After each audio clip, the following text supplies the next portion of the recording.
বরিশাল জেলার বাকেরগঞ্জ উপজেলার কবাই ইউনিয়নের ডিসি রোড কারখানা নদীর খেয়াঘাটে দীর্ঘদিন ধরে অতিরিক্ত ভাড়া আদায়ের অভিযোগ উঠেছে। খেয়াঘাটে সরকারি ভাড়ার তালিকা না থাকায় ইজারাদার সজীব মোল্লা নিয়মনীতির তোয়াক্কা না করেই খেয়ালখুশি মতো ভাড়া আদায় করছেন। ভুক্তভোগীদের অভিযোগ, দিনের বেলায় জনপ্রতি 10 টাকার ভাড়া 20 টাকা এবং মোটরসাইকেল পারাপারে 25 টাকার স্থলে 40 টাকা আদায় করা হচ্ছে। তবে রাতের চিত্র আরো ভয়াবহ। মোটরসাইকেল সহ আমি 60 টাকা ভাড়া দিচ্ছি। ডিসি রোড খেয়াঘাটে আমি এবং আমার মোটরসাইকেল আর আমার কাছে সাথে লোক ছিল, যে ভাড়া নিয়েছে 70 টাকা। 10 টাকার ভাড়া আগে 10 টাকা করেই নিত, এখন 20 টাকা করে নেয়। প্রশাসনের কাছে দাবি জানাচ্ছি যে ভাড়াটা 10 টাকা করে ন্যায্য ভাড়াটা ওয়ালটন আবারও মিলিনিয়ার অফারে ওয়ালটন ফ্রিজ কিনে আপনিও হয়ে যেতে পারেন মিলিয়নিয়ার।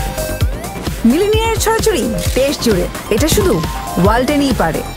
জরুরি প্রয়োজনে কিংবা অসুস্থ রোগী নিয়ে নদী পার হতে হলে 100 থেকে 200 টাকা পর্যন্ত দিতে বাধ্য হচ্ছেন যাত্রীরা।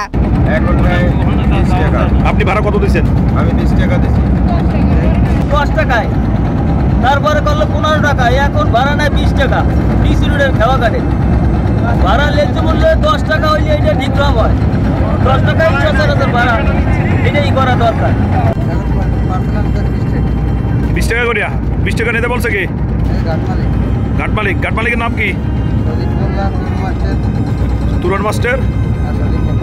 স্থানীয় সূত্রে জানা যায়, গত 24 মার্চ বাকেরগঞ্জ উপজেলা পরিষদ 60 লাখ টাকায় 1 বছরের জন্য খেয়াঘাটটি সজীব মোল্লার কাছে ইজারা দেয়। এরপর থেকেই এই নৈরাজ্য শুরু হয়েছে। প্রতিদিন ফরিদপুর, দুর্গাপাশা এবং বাউফলের কয়েকটি ইউনিয়নের হাজার হাজার মানুষ এই খেয়াঘাট দিয়ে পারাপার হন। অতিরিক্ত ভাড়া আদায়ের কারণে চরম ভোগান্তিতে পড়েছেন সাধারণ মানুষ। ভুক্তভোগীরা আরও জানান, বিষয়টি স্থানীয় প্রশাসনকে একাধিকবার জানানো হলেও কোনো প্রতিকার পাওয়া যায়নি।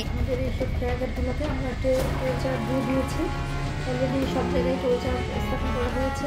পাশাপাশি আগামীকাল থেকে আমরা মনিটরিং বাড়াবো, প্লাস তাদেরকে আইন অনুযায়ী বিধি অনুযায়ী শাস্তির ব্যবস্থা করা হবে। খেয়া পারাপারের নামে ঘটে নীরব চাঁদাবাজি চলছে বলে অভিযোগ তাদের। দ্রুতই অনিয়ম বন্ধ করে সরকার নির্ধারিত ভাড়ার তালিকা টানানোর দাবি জানিয়েছেন ভুক্তভোগী এলাকাবাসী।